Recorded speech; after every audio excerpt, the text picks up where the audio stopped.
उल्टी, दस्त और बुखार जो कि बहुत ही कॉमन प्रॉब्लम है। जहाँ सफाई नहीं होगी, जहाँ हमारी सफाई की साइकिल टूटेगी, इन्फेक्शन होने ही होने हैं। कि एक बच्चा जैसे उल्टी हो रही है, जो कुछ नहीं पचा पा रहा और साथ में उसे दस्त भी हैं, तो अपने शरीर का पानी और शरीर के सॉल्ट्स वो खो रहा है, लूज़ कर रहा है, और ऐसे में आपको पता है क्या होता है, डिहाइड्रेशन। नमस्कार, सेहतनामा देख रहे सभी दर्शकों का स्वागत। सबसे पहले गुजारिश, सेहतनामा को सब्सक्राइब करना मत भूलिए अगर अभी तक सब्सक्राइब नहीं किया है तो। और आज बात बच्चों में होने वाली कॉमन प्रॉब्लम उल्टी, दस्त, बुखार, और senior paediatrician doctor Mahesh Hiranandani ji एक बार फिर हमारे साथ हैं। उनसे कुछ सवालों का जवाब लेते हैं। उल्टी, दस्त और बुखार जो कि बहुत ही कॉमन प्रॉब्लम है। हम एक थर्ड वर्ल्ड कंट्री है, low middle income group country हैं, डेवलपिंग नेशन है, और यही सब प्रॉब्लम्स हैं हमारे कंट्री की। उल्टी, दस्त, बुखार और ज़ुकाम, खांसी, नज़ला। उल्टी, दस्त, बुखार बहुत ही कॉमन प्रॉब्लम है न्यूबॉर्न बेबीज़ की और पहले साल की। जो सबसे कॉमन कारण हैं इस प्रॉब्लम के, वो हैं हाइजीन रिलेटेड। दैट मीन्स जहाँ सफाई नहीं होगी, जहाँ हमारी सफाई की साइकिल टूटेगी, इन्फेक्शन होने ही होने हैं। और क्योंकि बच्चा 4 से 5 महीने की उम्र पे अपनी उंगलियां मुंह में डालना शुरू करता है, वो एक सोर्स होता है इन्फेक्शन का। अगर बच्चा 100% माँ का दूध ले रहा है तो उसे हम सेफ़ मानते हैं। कोई बच्चा जिसे कि बोतल में दूध दिया जा रहा है, एक बोतल को सोर्स ऑफ इन्फेक्शन माना जाता है, दूसरा सोर्स ऑफ इन्फेक्शन बच्चे की खुद की उंगलियां हैं। इसीलिए हर गवर्नमेंट का, हर हेल्थ केयर बॉडी का इतना एम्फेसिस होता है कि बच्चे को पहले 6 महीने एक्सक्लूसिवली माँ का दूध दिया जाए और 6 महीने के बाद खिलाया पिलाया जाए, सो दैट बोतल से दूध देने की बारी ना आए। बड़ा क्लियर डिफरेंस है बोतल से पीने वाले बच्चों का और जो बच्चे माँ का दूध पी रहे होते हैं, उनमें ना के बराबर ये इन्फेक्शंस होते हैं। तो मैंने आपको 2 कॉमन कारण बता दिए हैं। अब आप देखिए कि माँ का दूध एक अमृत समान है और उसे हम क्यों ना दें हर बच्चे को इस खतरनाक बीमारी से बचाने के लिए। कई दर्शक मेरे से ये भी पूछेंगे कि उल्टी, दस्त और बुखार तो एक कॉमन प्रॉब्लम है, तो ऐसा ऐसा क्या सीरियस है उसके बारे में। तो मैं बता दूं कि एक बच्चा जैसे उल्टी हो रही है, जो कुछ नहीं पचा पा रहा और साथ में उसे दस्त भी हैं, तो अपने शरीर का पानी और शरीर के सॉल्ट्स वो खो रहा है, लूज़ कर रहा है, और ऐसे में आपको पता है क्या होता है, डिहाइड्रेशन।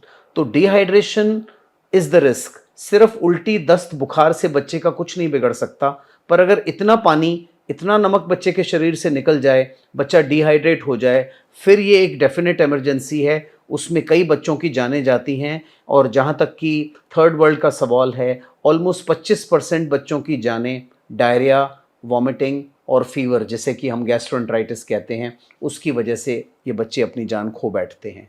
तो सीरियस प्रॉब्लम है और हमें डेफिनेटली वो सब चीज़ें करनी है जिससे कि हम इन्हें बचा सकें। बच्चा 10 से 12 बार भी अगर दस्त कर रहा है, पर अगर मात्रा बहुत कम कर रहा है, एक एक 2-2 चम्मच कर रहा है, तो चिंता की बात नहीं है। बनिस्बत एक बच्चा है जो कि पूरा ग्लास भर के दस्त कर रहा है, तो वो बच्चा है जो कि डिहाइड्रेट होगा।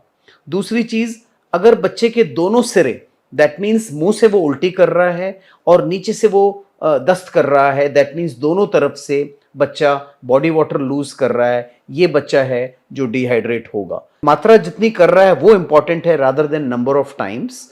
एंड दूसरी चीज, क्या बच्चा मुंह से कुछ ले पा रहा है या नहीं। जो बच्चा मुंह से कुछ नहीं ले पा रहा और साथ में खूब सारी क्वांटिटी में दस्त कर रहा है, वो डिहाइड्रेट होकर रहेगा। ये भी माना कि दस्त, बुखार और उल्टियाँ बड़ी कॉमन हैं, पर मैं ये भी नहीं कहूँगा कि हर दस्त बुखार के लिए आपको डॉक्टर के पास जाने की ज़रूरत है। बट कुछ कुछ चीज़ें हैं जो आप सही करें तो बच्चे को डिहाइड्रेशन का खतरा नहीं रहेगा। तो सबसे पहले, अगर आप बोतल से दूध दे रहे हैं, दूध बंद करिए। अगर आप गाय का दूध दे रहे हैं उस बच्चे को बंद करिए, बच्चे को माँ के दूध पर ले आइए। और अगर बच्चा 6 महीने से बड़ा है तो फिर आपके पास में बहुत सारे ऑप्शन है उसको खिलाने पिलाने के। तो ऐसे में दाल का पानी, चावल का पानी, नींबू पानी, दही, लस्सी, नारियल पानी, ये सारे लिक्विड्स हैं जो बच्चे को दी जा सकते हैं और बच्चा उनसे अपने बॉडी वाटर को मेंटेन करेगा, डिहाइड्रेट नहीं होगा।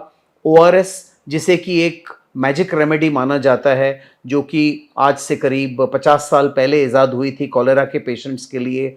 It's a life saver. But मैं ये भी बता दूं कि ओआरएस का अगर सही इस्तेमाल ना किया जाए तो वो प्रॉब्लम्स को कॉम्प्लिकेट कर सकता है। इसीलिए ओआरएस के पैकेट के ऊपर जो इंस्ट्रक्शंस दिए जाते हैं उनको स्ट्रिक्टली फॉलो करना है, उन्हीं के मुताबिक ओआरएस को बनाना है आपने और बच्चे को एक एक दो दो चम्मच करके देना है। पर ओआरएस से भी बेहतर मैं मानूंगा जो होम रेमेडीज़ हैं, जैसे कि मैंने आपको बताया दाल का पानी, चावल का पानी, नारियल पानी, जिसमें कि न्यूट्रिशन है, इनकी कैलोरीज ओआरएस से कहीं ज़्यादा है। और दूसरी चीज़, अगर माँ का दूध बच्चे को मिल रहा है उसे मिलता रहेगा, ऊपर का दूध उसी का उसी वक्त बंद करना है। अगर किसी बच्चे को साथ में उल्टी भी हो रही है तो हम चाहेंगे कि कुछ घंटों के लिए बच्चे को मुंह से देना बंद कर दें, या अगर उल्टी की दवा है तो वो बच्चे को दी जाए और देने के 45 मिनट बाद आप उसको खिलाना पिलाना शुरू करें तो बच्चा सारी चीज़ों को एक्सेप्ट भी करेगा और डिहाइड्रेट नहीं होगा।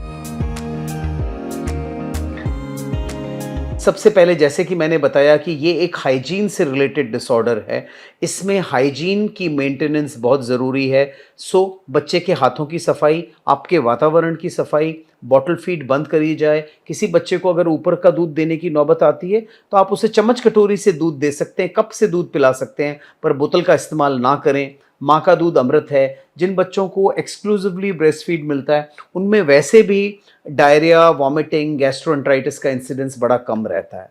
तो ये सब चीज़ें हैं जिनका आपको ध्यान रखना है इस घातक बीमारी से बचाव के। बुखार, बिकॉज उल्टी दस्त हमेशा एक इन्फेक्शन की निशानी है तो बुखार तो आएगा ही आएगा। एंड ऐसे में बुखार के लिए आपने बच्चे को पैरासीटामोल सिरप देना है, बच्चे को नहलाना है, बच्चे को साफ रखना है, ठंडी जगह रखना है।